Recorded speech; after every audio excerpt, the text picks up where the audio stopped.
Hey Ryan, welcome back to Ep 3 of No Cap. Abbas, still there with me? Yeah, still here, mate. Hey mate.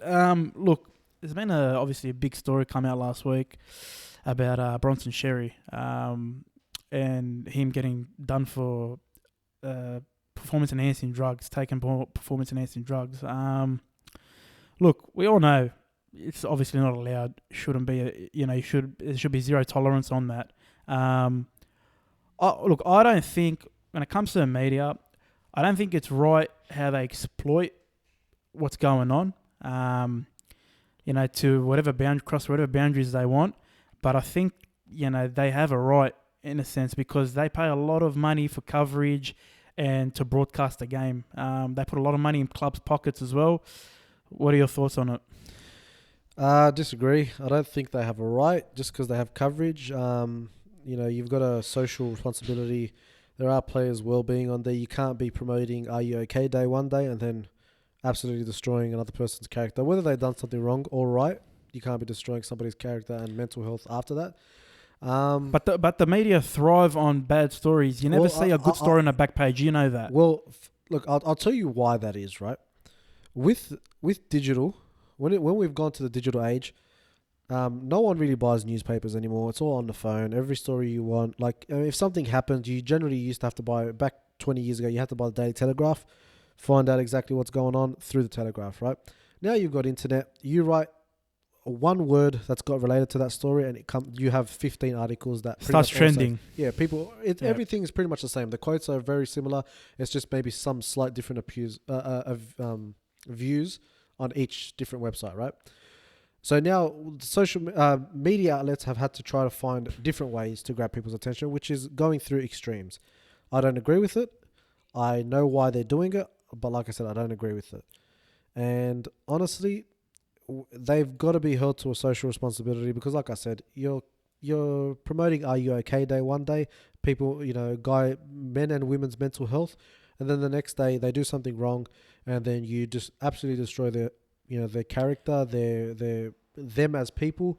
You start going after their family too, and that just takes a big mental effect on them, and then we're back to square one. Look, I think when it comes to the media and their role in the game, I think players, but we're told that there's a lot of education when they come into the game.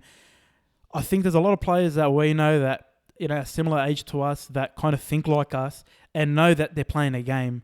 But yet they still play into their hands. Is it kind of a bit on them as well? Because I think players should be a bit smarter. They know what the consequences are. They know what's going to happen. If they put a foot wrong. Like for instance, I had no trouble with Latrell and Josh Adokar what they did. They did it on a private property, and they hung out. But once they put it on social media, they gave leverage, they gave weight to the media to grab that and spin it however they wanted to. You know what I'm trying to say? Yep. Look. And that's where they have a right for me because it's like, it's there. They don't really have anything else to report on during, the lockdown. There's no footy. You just gave them food, pretty much. You know what I mean? Look, there's a problem with media going after the indigenous boys. Especially ones that stand up for their culture in regards to the national anthem and not singing it. We claim to be a country of free speech. Say whatever you want, as long as you're not hurting anyone or you're not threatening anyone. And they're just they going on that right. They find the national anthem offensive, which whether you agree or not, that's their opinion. And they're using that right, but because they've used that right, they've been vindicated now by all social media outlets. That's obviously not right. But if we're going to talk about NRL and just not scope it down to Latrell Mitchell and Josh Adokar as a whole, the game's been built on a bad culture. Yeah, that's why it's interesting. That's why people tune in. You look at the 70s, right? The 80s. You hear stories about players having beers, cigarettes, all that stuff at halftime. This isn't a culture where it was built on professionalism. It was more built on this is a hobby. It was celebrated back then as well. Yeah. So NRL have got to find a way to take that out of the culture.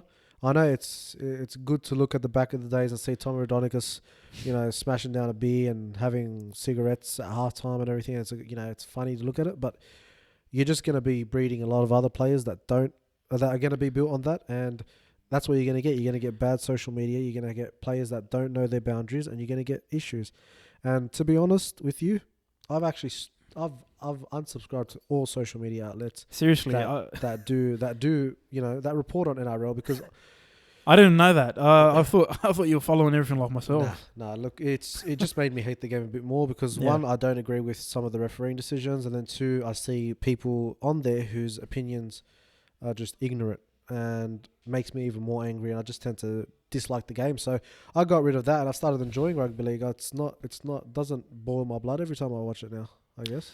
Yeah, look, the journalists, in media in general, they get so caught up in whether their story's valid or not, or whether they're 100% they got it from a certain source, or they're 100% they're right or not. They're worried about that rather than the actual issue at hand. They seem to just put that to the side, which is wrong.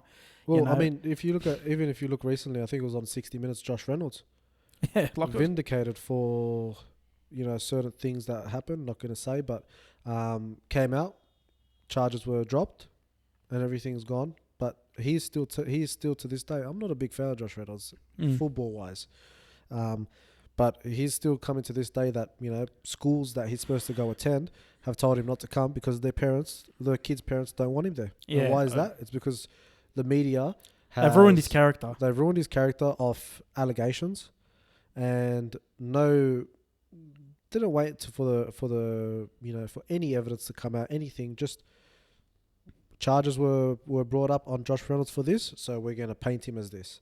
Now that it's clear, he's still painted the same way. That's it. Once you're scrutinized, once you're expose him for something you didn't do, even if you did it or not, you didn't do it. That's it. Your name's tainted for life, pretty much. I think it's a much bigger issue than just NRL. I think of course, governments need to come into play and put some restrictions on media outlets, because they've got to be held accountable. They've got to be held socially accountable.